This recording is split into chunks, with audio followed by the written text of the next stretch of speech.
Hello students, welcome. आज हम discuss करने वाले हैं बहुत important topic that's called motional EMF.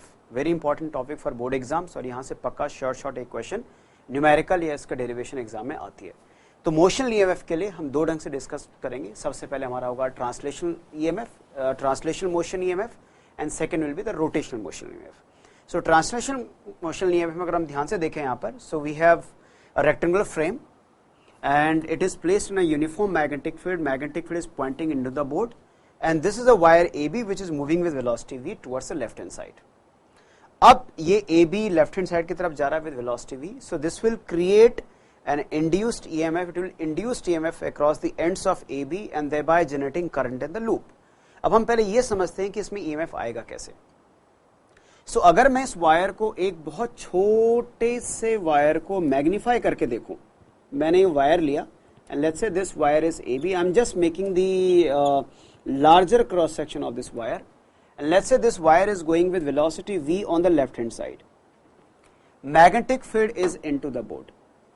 So naturally जो इसके अंदर के electrons हैं, which I'm just making by the red dot, ये electrons हैं. Now these electrons will feel magnetic force.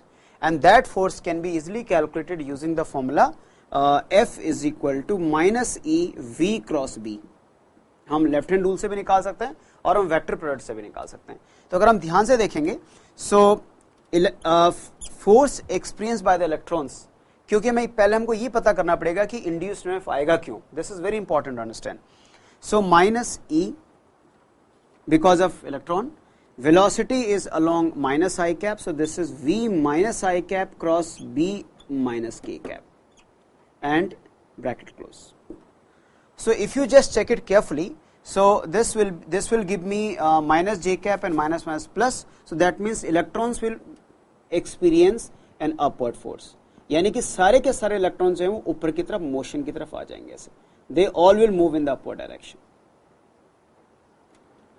So definitely because of this end will be of negative potential and this end will be of positive potential, because all the electrons will go from B to A. So because of that there will be a potential difference between point A and point B, and that potential difference is happening because of the magnetic force experienced by the electrons. So अब वो कितना EMF होगा हम उसको निकालने की कोशिश करते हैं। मान लेते हैं अभी इस सिचुएशन पर जो मैग्नेटिक फ्लक्स है, क्योंकि मैग्नेटिक फ्लक्स के लिए इनिशियल मैग्नेटिक फ्लक्स मान लेते हैं ये वाला हमारे पास है। So this magnetic flux is phi is equal to B L into x, where L is the length of rod and x is the breadth, so that means it is B into A, so magnetic field into area, that is B into L into x. Now since this is moving on the left hand side, so definitely this x is changing regularly. So since x is changing regularly, so phi will also change regularly. So according to Faraday's law of electromagnetic induction, E is equal to, which is minus of d phi by dt. I'm writing it here on the next side. So अगर एक बार मुझको phi पता चल गया, so we can easily calculate EMF. So that EMF E is equal to minus d phi by dt and minus d by dt of this is B into L into x. Now since magnetic field is constant, length is constant, minus, and this is dx by dt, position with respect to time, and it is decreasing regularly because x is approaching towards 0. So this value will be negative. So this is minus bl into minus v, which is equal to plus blv. So this is the EMF developed across the ends of the rod. Now this means अगर हम यहाँ पर ध्यान से देखेंगे तो अब इसी डायग्राम को अगर मैं दोबारा बनाऊं आपके सामने, तो ये जो मेरे पास एक रेक्टेंगुलर फ्रेम है जिसमें से एक वायर AB जो स्लाइड हो रही थी, this wire AB was sliding towards left, and as I told you, so you can also use Fleming's right hand rule to find out the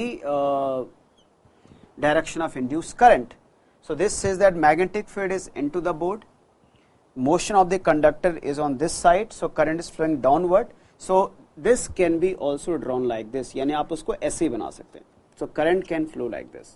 तो आप इसी जो ये वायर है, जो वायर आपके पास AB है, इसी वायर AB को आप एक बैटरी की तरह रिप्लेस कर सकते हो या एक सेल की तरह रिप्लेस कर सकते हो ऐसे, एंड इस सेल का जो ईएमएफ होगा this is equal to B into L into V. बस हमको एक बात ध्यान में रखनी पड़ेगी यहाँ पर कि तीनों के तीनों B, L और V तीनों आपस में म्यूचुअली परपेंडिकुलर होने चाहिए। तो फॉर द सेम सिचुएशन मैं इसी चीज को ऐसे बना सकता हूं, the same diagram can be redrawn as like this. मैं इसी को अब ऐसे बना सकता हूं, इसी डायग्राम को, and this is equal to E is equal to B L into V. अब मान लेते हैं कि अगर इस रॉड का कोई रेसिस्टेंस था R, तो मैं इसको इसी का रेजिस्टेंस मान लेता हूं यहां पर R।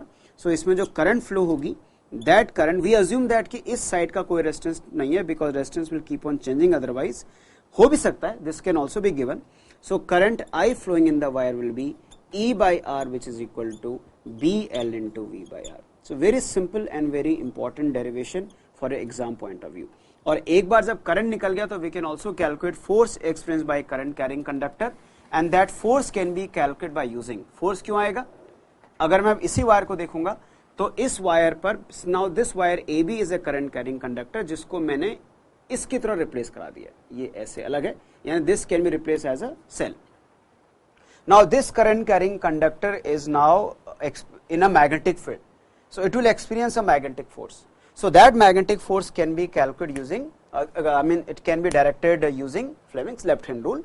Magnetic field is into the board, current is downward, so magnetic force will act on the right hand side. So magnetic force experienced by the wire will be on the opposite direction of motion naturally, otherwise it will violate the conservation of energy. So the magnetic force experienced by the current carrying conductor is F is equal to ILB, and that I we can easily calculate, which was given here. So if I substitute the value, so it is B square L square V square by R. This is the force experienced by the current carrying conductor. Once we know the force on the current carrying conductor, we can also calculate power dissipated. So the power dissipated can be calculated by using force dot velocity, and we can simply see that because energy is losing regularly, so we can simply put the value here, which is B square L square V square by R. So this is the power dissipated, power loss in a system. So we can calculate power, we can calculate force, we can calculate EMF, we can calculate current, we can also calculate कि कितना charge जो है, अगर हमको flux पता है तो we can calculate कितना चार्ज accumulate हुआ, वो कैसे निकाल सकते हैं? We can calculate, we know that E equal to minus d phi by dt, और अगर मैं इसका मॉड ले लूँ यहाँ पर, so we can write I into R is equal to d phi by dt. I am only taking the magnitude into account, and this I can be written as dq by dt into R is equal to d phi by dt, and I can cancel dt to dt. So by using this equation we can simply calculate R into dq is equal to d phi. So if I know the change in flux, I can easily calculate the amount of charge. So using this formula we can also calculate the charge. इस पर एक numerical करने की कोशिश करते हैं कि किस टाइप के न्यूमेरिकल आपके इसमें एग्जाम्स में इस टाइप के क्वेश्चंस में आते हैं। तो मान लेते हैं कि आपके पास एक रेक्टेंगुलर फ्रेम है, एक बहुत सिंपल टाइप का क्वेश्चन हम एग्जाम में करने की कोशिश यहाँ पर करने की कोशिश करते हैं, और मान लेते हैं ये आपके पास एक रेक्टेंगुलर फ्रेम बनाने की कोशिश कर रहा हूँ मैं, और ये मेरे पास एक रॉड है, this AB which is free to move on the rail, और ये भी एक रॉड है, this is also free to move on a rail. ये इधर की तरफ जा रहा है let's say with velocity v, और इधर की तरफ जा रहा है let's say with velocity 2v, and magnetic field is into the board, और इसका रेसिस्टेंस R लेते हैं, इसका भी R लेते हैं। सो magnetic field is into the board, it's a rail, ये दोनों फिक्स्ड हैं ऊपर वाली, and AB is moving towards left and CD is moving towards right, और दोनों का लेंथ सेम है, लेट्स से दोनों का लेंथ मैंने L ले लिया। सो हमको ये बताना है क्वेश्चन में, find current in the loop. इसमें करंट निकालने की कोशिश करते हैं। तो अगर हम यहां पर ध्यान से देखेंगे, so as I told you that the moving rod can be treated as a cell, उसको हम एक सेल की तरह ट्रीट कर सकते हैं। उसके लिए हमको पहले लगाना पड़ेगा Fleming's right hand rule to understand कि डायरेक्शन ऑफ करंट कहां पर होगी। So take them independently. पहले हम ये देखेंगे कि क्या मैग्नेटिक फील्ड, वेलोसिटी और लेंथ तीनों आपस में 90 डिग्री के एंगल बना रहे हैं, बिल्कुल बना रहे हैं। Length is vertical, velocity is horizontal, and magnetic field is into the board. अगर ऐसा नहीं है तो हमको ऐसा करना पड़ेगा बाय टेकिंग कंपोनेंट्स। तो अगर हम यहां पर देखें तो CD में if I use right hand rule, magnetic field is into the board, motion of the conductor is on the right hand side, so current is going up, so this means this can be treated, यानी मैं अगर मैं इसी diagram को दोबारा बनाऊं यहाँ पर, so जो हमारे पास राइट हैंड साइड वाली वायर है, अगर फिर से देखें magnetic field into the board, thumb on the right hand side, current up, तो इसी वायर को मैं ऐसे दिखा सकता हूं,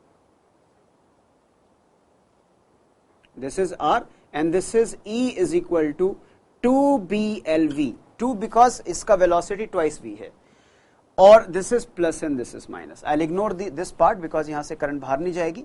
सेकेंड वाले में देखेंगे magnetic field is into the board again, this is going down, इसमें करंट नीचे जाएगी, तो मैं इसी को ऐसे बना सकता हूं, और ये हमारे पास ऐसे आ चुका है, this is R and this is B into L into V minus plus. तो आप ध्यान से देखेंगे तो ये एक इस अगर मैं इतना पोर्शन हटा दूं, ये पोर्शन हटा दूं, तो हमारे पास ये पूरा एक सर्किट बन चुका है। So these two cells are in series, so therefore the total current I is equal to E net by R net. तो यहां पर जो ई नेट हमारे पास होगा, बिकॉज दोनों सीरीज में है, तो we can simply calculate 2BLV plus BLV is 3VLV। अगर अपोजिट होता तो माइनस करते हम लोग, मॉड लेते, तो यहां पर आ गया 3BLV divided by 2R, and the answer, this is the answer to this question. The current flowing through the loop will be 3VLV by 2R in this question. So this is the first part, motional EMF. अब इसी प्रकार हमारा एक rotational EMF के लिए भी आता है कि हम रॉड को रोटेट करा करके भी EMF जनरेट करा सकते हैं। कैसे, जरा इसको देखने की कोशिश करते हैं। सो सेकेंड पॉइंट हमारे पास है रोटेशनल EMF, यानी EMF due to rotation of rod. तो उसके लिए हम एक रॉड ले लेते हैं, let's take a rod, metallic rod, और उस मेटेलिक रॉड का एक एंड जो है हम फिक्स कर लेते हैं, ये फिक्स एंड है। मैग्नेटिक फील्ड को मैंने अभी भी इनटू द बोर्ड अंदर की तरफ रखा हुआ है, and let's say rod is rotating with the angular velocity omega like this, यानी इन एंटी क्लॉकवाइज डायरेक्शन। हमको एक बात ध्यान देना पड़ेगा कि हमारे पास रॉड की लेंथ LAB है, और इस पॉइंट को मैं A मान लेता हूं, इस पॉइंट को मैं B मान लेता हूं। अगर मैं ध्यान से देखूंगा यहां पर, तो मैग्नेटिक फील्ड अंदर की तरफ है, यानी कि मैं रॉड को अंदर की तरफ ऐसे नहीं घुमा सकता। अगर मैं ऐसे घुमाऊंगा तो मैग्नेटिक फील्ड और वेलोसिटी दोनों पैरेलल हो जाएंगी, या और मैं रॉड को बाहर भी नहीं घुमा सकता, क्योंकि उस केस में मैग्नेटिक फील्ड और वेलोसिटी दोनों एंटी पैरेलल हो जाएंगी। So I have to rotate a rod in such a way that the velocity vector, magnetic field and length are mutually perpendicular to each other. तो अगर ऐसा होगा, so magnetic field is into the board, जो मैं यहां पर cross बना रहा हूं, magnetic field into the board. So top वाला जो B पॉइंट है उसकी वेलोसिटी सबसे ज्यादा होगी, it will move with a very high velocity. Omega constant है, जैसे फैन होता है, H सबसे तेज वेलोसिटी से घूमता है। उसके बाद ये वेलोसिटी थोड़ी सी कम होगी, ये वेलोसिटी थोड़ी और कम होगी, ये वेलोसिटी थोड़ी और कम होगी, ये वेलोसिटी थोड़ी और कम होगी, और ये वेलोसिटी और कम होगी, और ये जीरो हो जाएगी, यानी velocity will follow this kind of pattern. इसका मतलब ये हुआ कि हम E equal to VLV direct नहीं लगा सकते, क्योंकि वेलोसिटी वेरिएबल है। तो क्या करना पड़ेगा, ऐसे सिचुएशन को समझने के लिए हम एक छोटा सा लेंथ एलिमेंट काट देते हैं, और उस छोटा सा लेंथ एलिमेंट की थिकनेस को हम dx लिख देते हैं। हम मान लेते हैं केवल इतनी की वेलोसिटी पहले निकालते हैं, और लेट अस अज्यूम कि वो इस एंड से x डिस्टेंस है, जो एंड फिक्स्ड है, और इसकी वेलोसिटी v मान लेते हैं, इसकी वेलोसिटी v मान लेते हैं, इस वाले की वेलोसिटी v मान लेते हैं। Velocity of this is v. So EMF due to small length element dx is dE is equal to bv into dx। उसके लिए हम अज्यूम करते हैं कि उस दौरान जो dx था, उस दौरान कोई वेलोसिटी में चेंज नहीं आया, तो हम इसको ऐसा लिख सकते हैं।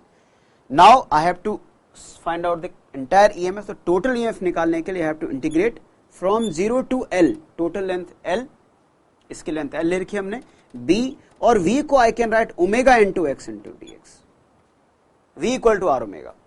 Now what are the constants? Constants are B and omega, integration x dx from 0 to L, and अगर हम इसको आगे सॉल्व करें, so this will be B omega L square by 2. So the EMF due to rotation of rod can be written as B omega L square by 2. Very important derivation for your exam point of view. एक बात हमको यहाँ पर ध्यान से समझनी पड़ेगी, दो तीन चीजें सबसे पहले कई बार हमारे क्वेश्चंस में जो ओमेगा होता है वो आपको एग्जाम में रेवोल्यूशन पर मिनट अगर कहीं ऐसा दे रखा है तो रेवोल्यूशन पर मिनट को हम 2 पाई रेडियन, क्योंकि 1 revolution is equal to 2 pi radian होता है, डिवाइडेड बाय 60 सेकेंड्स। अगर हमको रेवोल्यूशन पर सेकेंड दे रखा है तो 2 पाई रेडियन पर सेकेंड हमको करना पड़ेगा, that we have to take into account. This is the one point. Second point, इसमें पॉजिटिव और नेगेटिव कहां होगा वो भी चेक कर लेते हैं। Magnetic field into the board, motion of the conductor upward, so current will flow like this, current हमारी ऐसे जाएगी, तो हम इसी रोटेशनल रॉड को हम एक वायर की तरह ट्रीट कर सकते हैं ऐसे। So this end is end B, this end is end A, current flows like this, and इसका जो ईएमएफ होगा which is equal to B omega L square by 2। Remember I have just used the right hand rule, magnetic field into the board, thumb is upward and middle finger is the direction of current, so current इस तरफ जा रही है, so this entire rod can be treated as a battery or cell of EMF that we have just obtained B omega L square by 2. Remember these two derivations are very important for exam point of view, और कभी ये और कभी दूसरा वाला part आपके exam में frequently पूछा जा सकता है। Thank you very much for watching, goodbye.